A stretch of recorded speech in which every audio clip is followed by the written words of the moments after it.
Flexing in front of you again.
Hello, everyone. Thanks so much for joining me for this Facebook Live, whether you join me live right now or whether you watch it afterwards. I'm happy that you have come to check out a little bit more about persuasive thinking and why it's important and how it is a part of a high academic standard.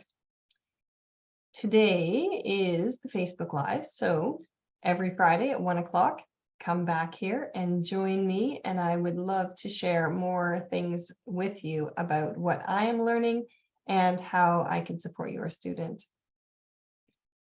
So first of all, today I want to ask, what is persuasive thinking? I'm just checking to see who I have.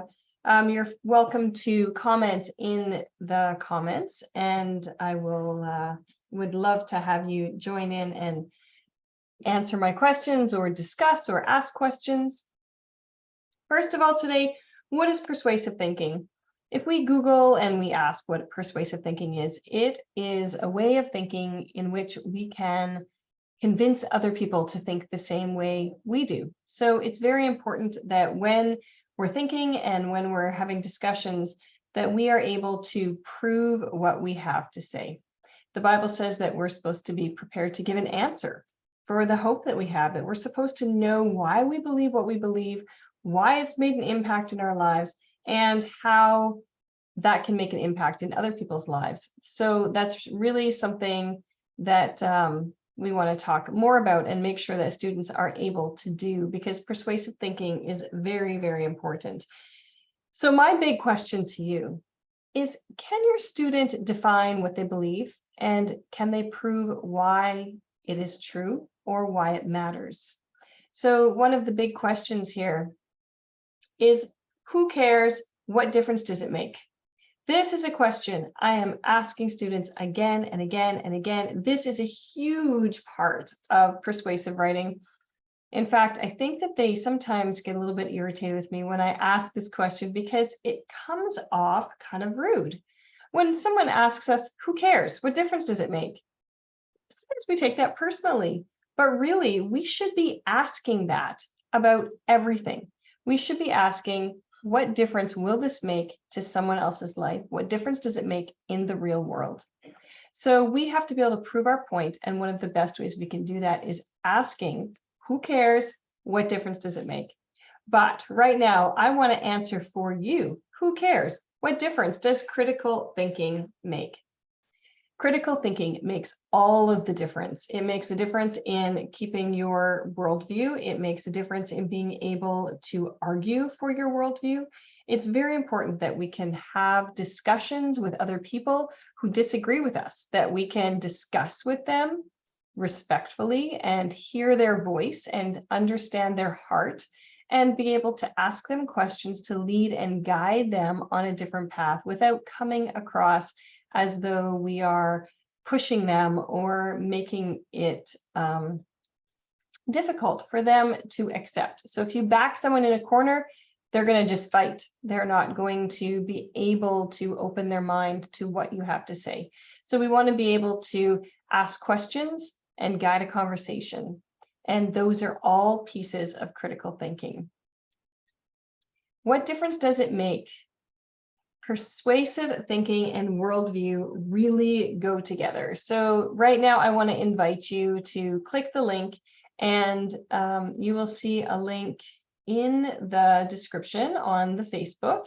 And there's a link there for my free ebook. And this is how to encourage your student or train your student in persuasive thinking and worldview, and how that involves a high academic standard. So those are important pieces for a Bible-believing Christian to want to encourage their student to learn how to do this, to know the questions to ask and to know the skills in order to do that. Persuasive speech. Okay, persuasive thinking is one thing, but if it doesn't move on to persuasive speech, really, we don't have very much to stand on, because what difference does it make if you can think persuasively if you can't speak persuasively? So in class and with your child and in your home, it's really, really important to have these discussions. We have discussions in class where we just talk back and forth. What do you think of this book? Why do you think that? Can you prove that from the book?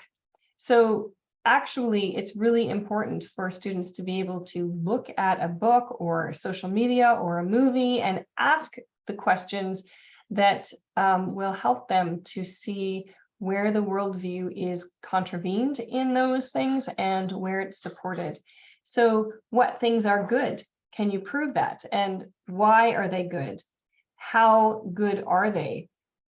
Is it something that we need to take on board in our lives, or is it something that we need to hold back and say, no, this is not right and good, and I'm not going to change the way I'm thinking?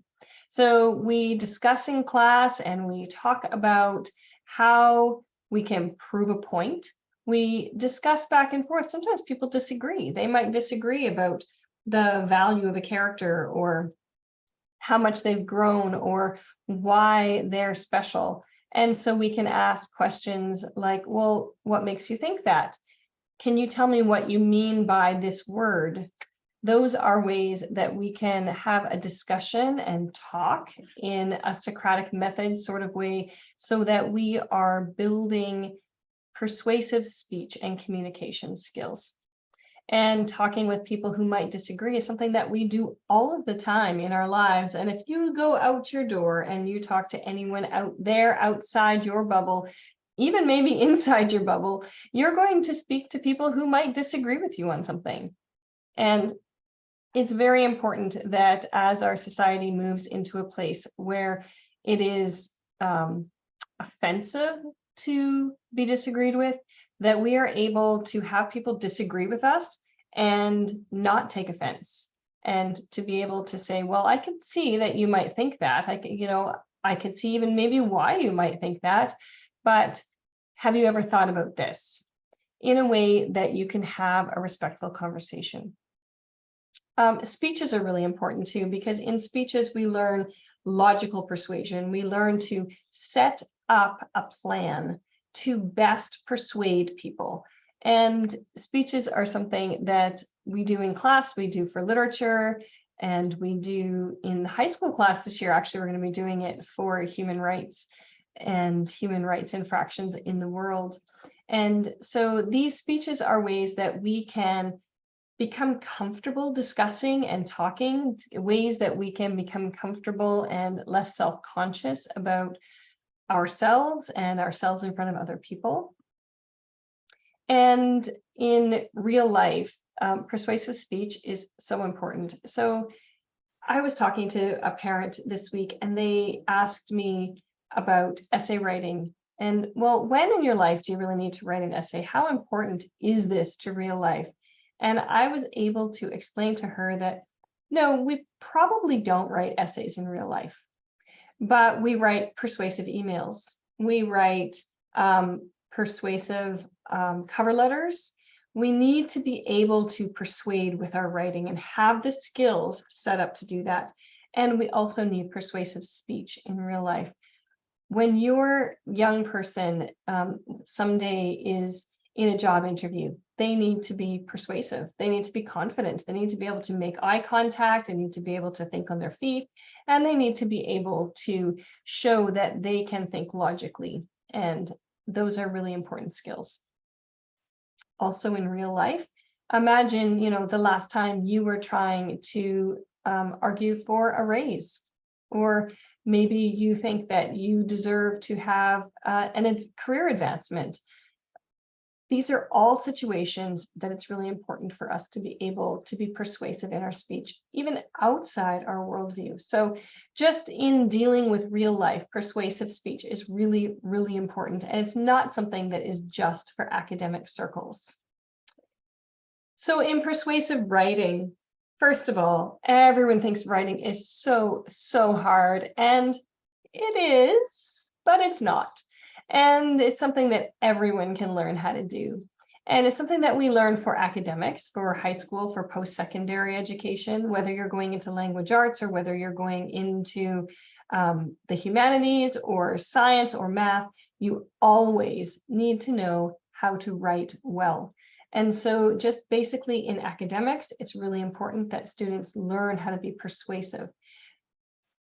The way we're persuasive in our writing is to understand the logical fallacies, to understand how to avoid them, to understand when those fallacies are being used on us so that we are not swayed by those.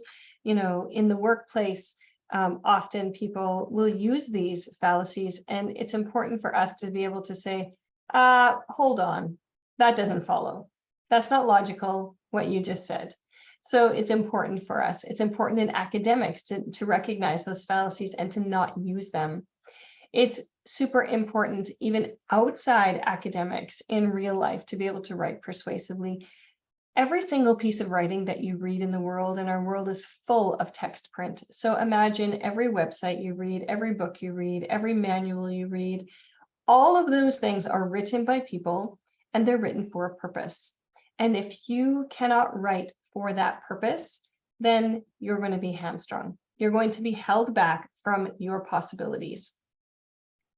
The skills that we practice and the logic that we practice in persuasive writing just come full circle back to persuasive speech, because most often in our life, it's our speech that we need to be persuasive with.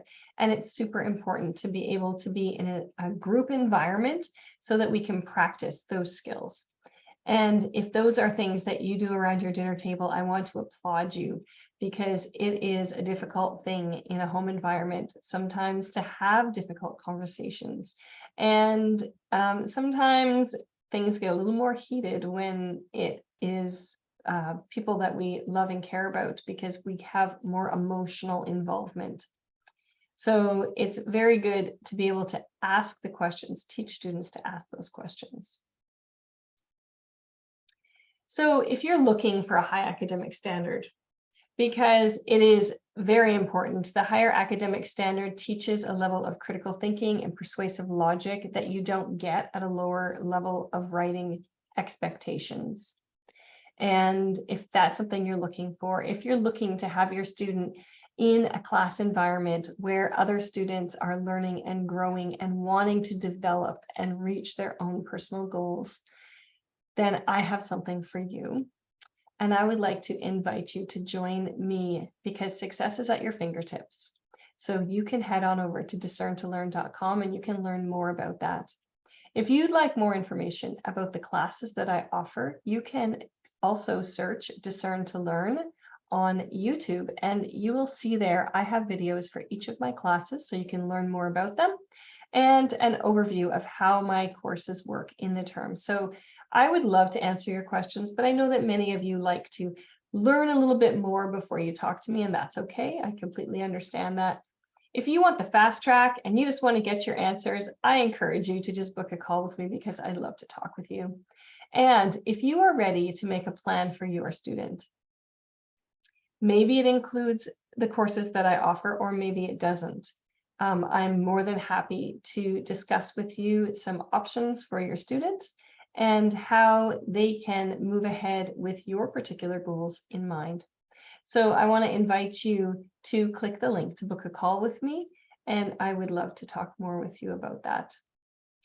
So no matter what you do in your future, I encourage you to never learn alone. As parents, we're always learning. As homeschoolers, we're always learning, and learning is hard. You need a mentor. You need a support system. Find someone that you can lean on that's going to encourage you. And your student, they shouldn't be learning alone either.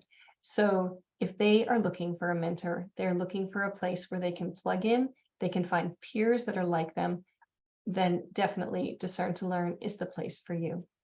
I would love to talk more with you, and I can't wait to hear you reach out to me. Have a great day, and if you have any questions, please do post them in the comments, and I will definitely get back to you so that you can have your questions answered, because I'm always looking to help parents no matter what. Whether it's something that I can offer them or whether it's just some other supports that they need, please do reach out.